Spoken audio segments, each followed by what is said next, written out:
জাহান্নামের ভিতর থেকে গর্জন আসতে থাকবে, তাকাদু তামাইয়াজু মিনাল গায়জ, জাহান্নাম যেন গুসায় ফেলে পড়তে চাইবে। কুল্লামা উলকিয়া ফিহা ফাওজুন সাআলাহুম খাজানাতুহা আলাম ইয়াতিকুম নাযীর, জাহান্নামের পরিচালক বলবে, ও আল্লাহর বান্দা, কেন আজ জাহান্নামে আসলি, কেন দুজকে আসলি? আলাম ইয়াতিকুম নাযীর, তোর কাছে কি কোনো ভীতি প্রদর্শক কেউ যায় নাই? কোন নবীর কথা কি শোনো নাই? কোরআনের কথা কি শোনো নাই? হাদিসের কথা কি শোনো নাই? জাহান্নামে কেন এলি? এত বড় খারাপ জায়গা কেন আসলি? শোনো নাই কি? কোনো ভয় দেখানো কেউ কি সব সতর্কবাণী শোনায় নাই?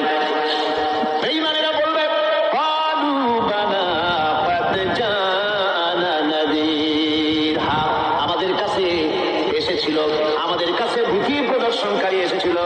ফাকাযযাবনা ওয়া কুলনা মা নাযালাল্লাহু মিন শাই, এসেছিল কিন্তু আমরা বলেছি বেটা নাউযুবিল্লাহ, এটা মিথ্যে কথা বলে।